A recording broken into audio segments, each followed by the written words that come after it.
sulfuric acid, an interesting solvent, really good solvent for ionic compounds, has a good relative permittivity. It has a very high viscosity, which makes it difficult to work with. It also has a very large range in which it remains a liquid. That's also useful. And it's a protic solvent. It undergoes self-ionization. So it is useful. The main problem of sulfuric acid is a very high viscosity that makes it difficult to work with.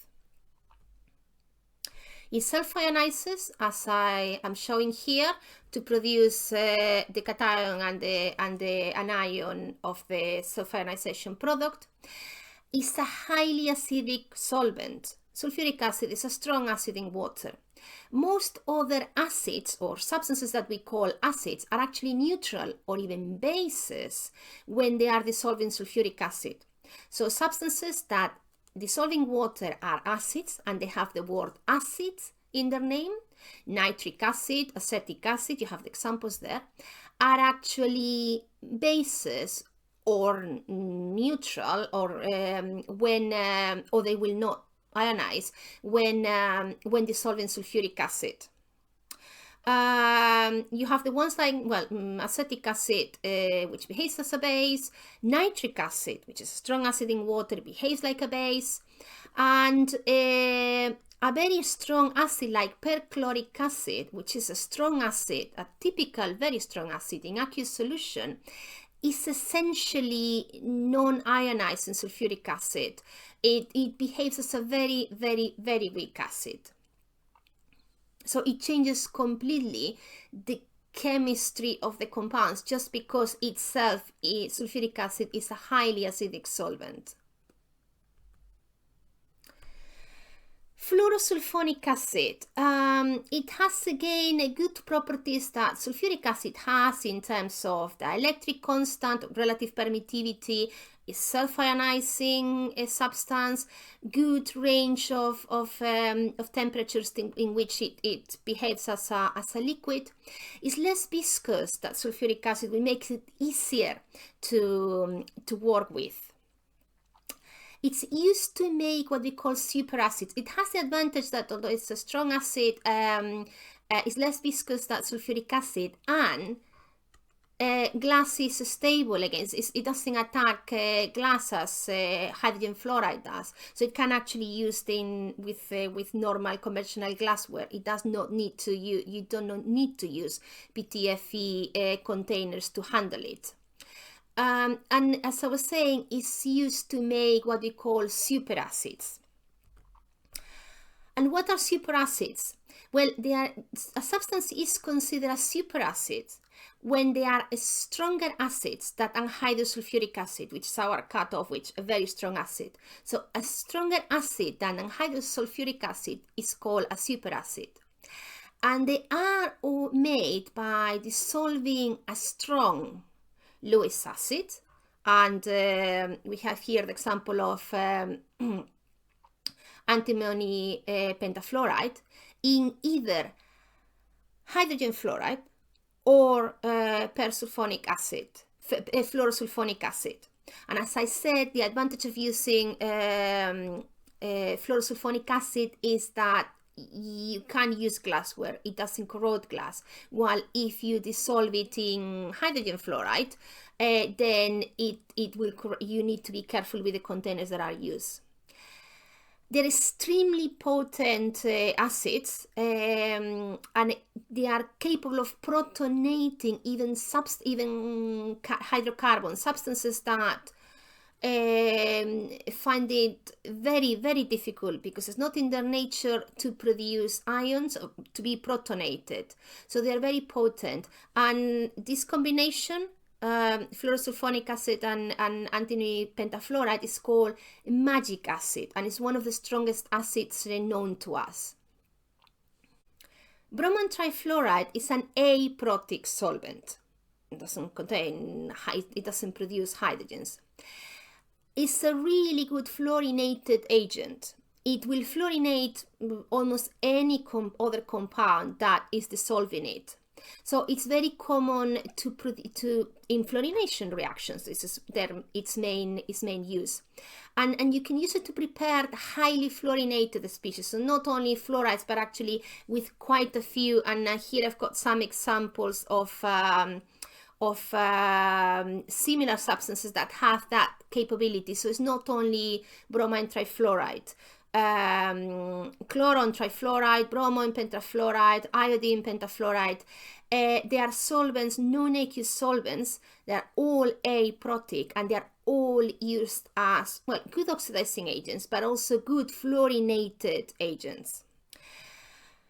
It attacks glass, it's a strong oxidizing agent, and the containers you use to reactions, to do the reactions, need to be very careful with what you choose.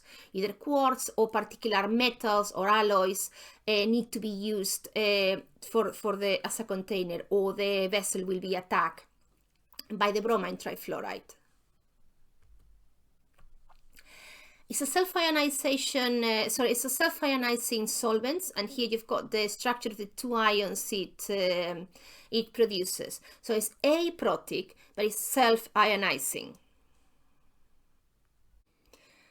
So what is the behavior of bromine trifluoride when reacting with fluorides? Well, when the fluoride dissolving a bromine trifluoride has a strong tendency to donate fluorides, fluoride anions, then it will behave as a Lewis acid, accepting those fluorides. And that will happen with fluorides from the first and second groups, alkalides and earth alkalide metals, and also silver. So for example, dissolving potassium fluoride in bromine trifluoride, the potassium fluoride will donate the fluoride anion and form the ion bromine tetrafluoride, and will liberate the potassium ion.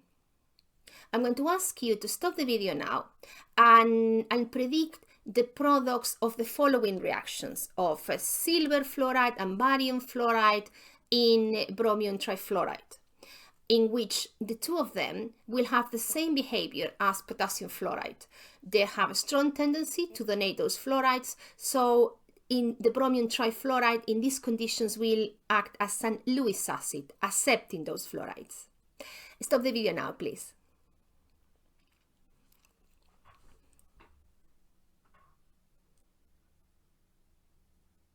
So the reaction is similar to the previous one. You liberate the corresponding anion, in this case, for example, in this case, the silver ion, and you will form the anionic species of the self-ionization product, which is the anion bromine tetrafluoride.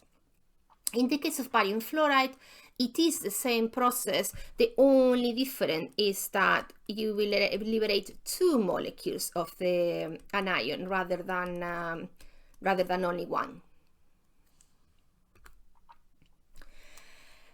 On the other hand, if the fluoride you are dissolving in bromine trifluoride is a more powerful fluoride acceptor, then bromine trifluoride will behave as a Lewis base.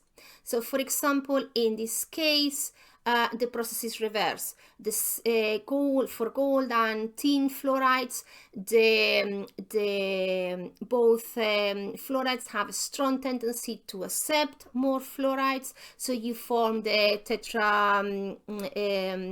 gold tetrafluoride and tin hexafluoride anions, and it is the bromine trifluoride that behaves, that donates the fluorides. Nitrogen tetroxide. It has a very short range in which it's a liquid, so it limits its use. It's an aprotic solvent. When it self-ionizes, it does not produce protons, and this is a structure N2O4.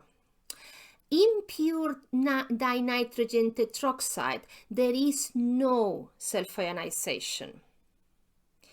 it's a bit of a peculiar substance, because on one hand, there is no indication that sulfionization occurs when dinitrogen tetroxide is on its own.